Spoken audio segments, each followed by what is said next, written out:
पिताजी यहीं मर गए, हमारे दादा भी मर गए यहीं, और हम भी 40-42 साल की उम्र हो गई।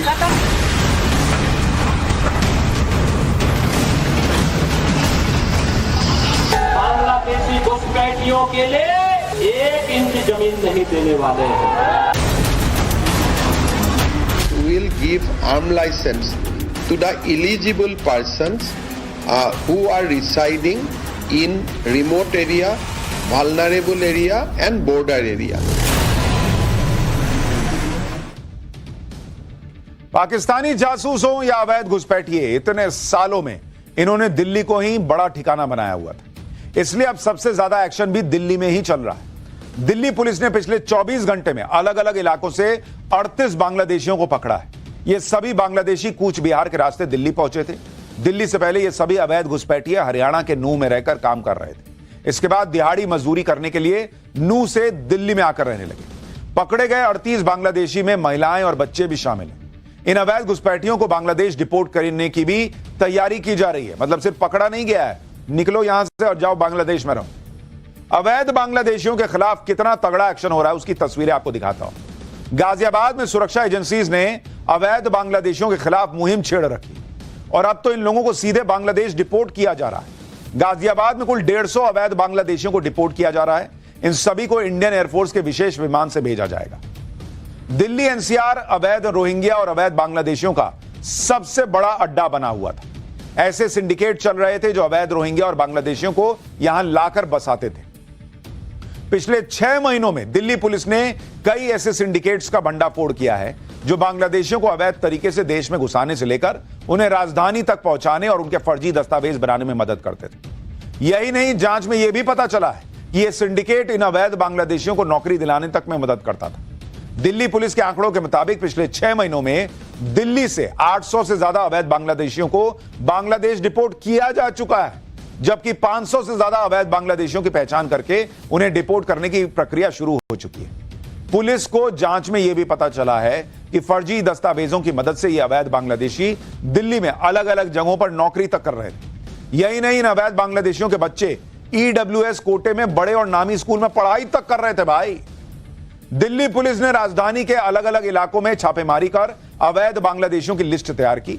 दिल्ली में अवैध बांग्लादेशियों पर हो रहे एक्शन पर दिल्ली पुलिस को सुनिए।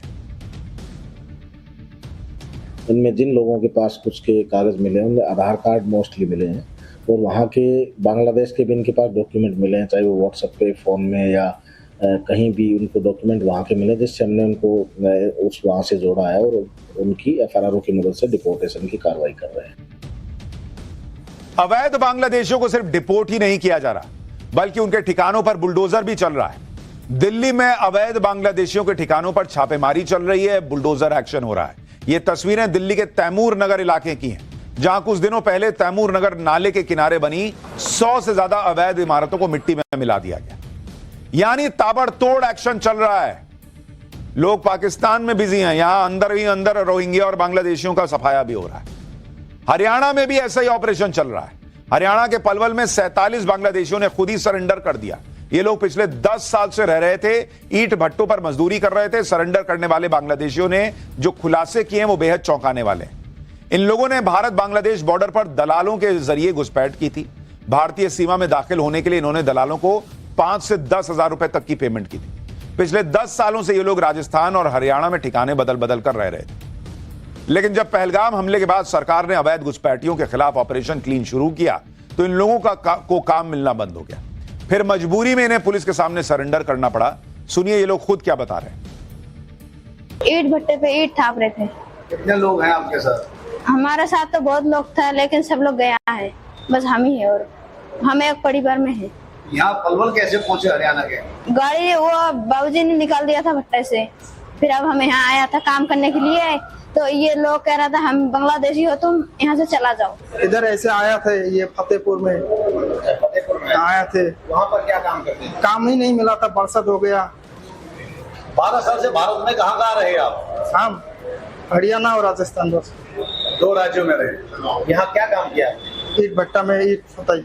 ईंट भट्टा? हाँ, मालिक है ना वो डर रहे थे, बोला आप बांग्लादेशी हो निकाल जाओ। फिर हम लोग इधर आए, सारा 2-4 भट्टे में घूमे, रहने नहीं दिया, फिर हम सिलेंडर करने लगे। जो दलाल था उसको कितना पैसा दिया था?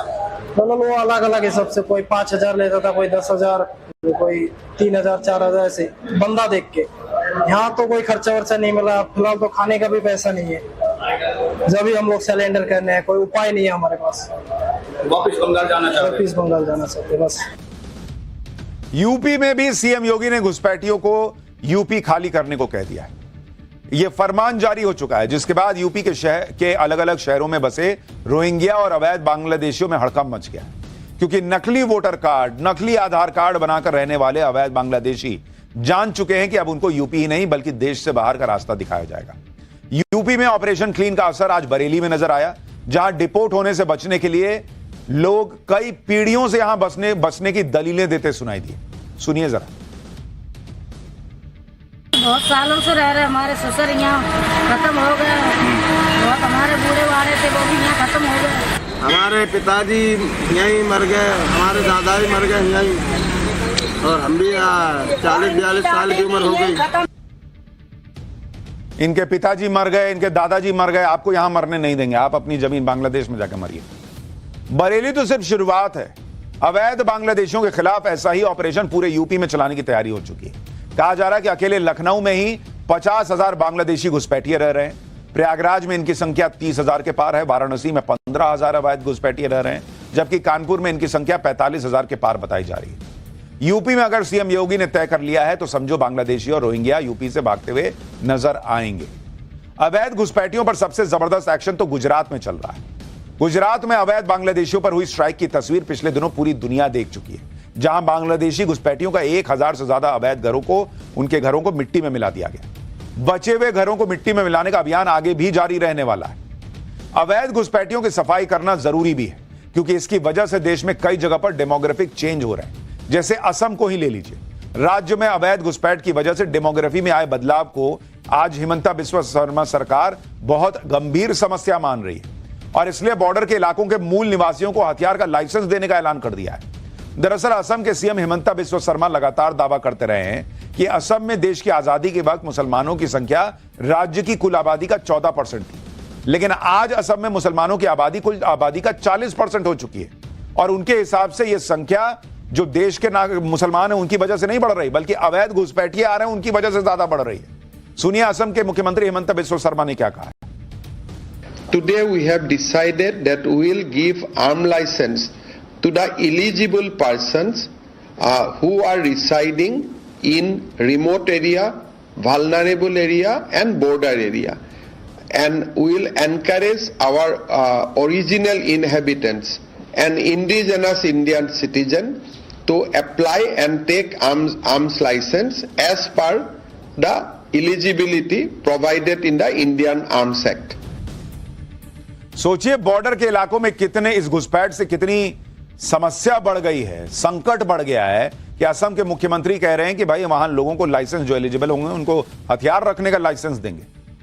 असम की ही तरह उत्तराखंड में भी पिछले कुछ सालों में तेजी से डेमोग्राफी बदली। साल 2001 तक उत्तराखंड में हिंदुओं की आबादी कुल आबादी का 85% थी, जबकि मुसलमानों की आबादी कुल आबादी का ऑलमोस्ट 12%। लेकिन 2011 में उत्तराखंड में हिंदुओं की आबादी घटकर 83% हो गई, जबकि मुसलमानों की आबादी बढ़कर ऑलमोस्ट 14% पे चली। एक तरफ अवैध घुसपैठियों पर एक्शन हो रहा है, दूसरी तरफ पाकिस्तान के लिए जासूसी करने वालों की धरपकड़ तेज हो गई है। पिछले दिनों राजस्थान से दिल्ली पुलिस ने जिस पाकिस्तानी जासूस कासिम को पकड़ा था, अब उस कासिम को लेकर बड़े खुलासे हो रहे हैं।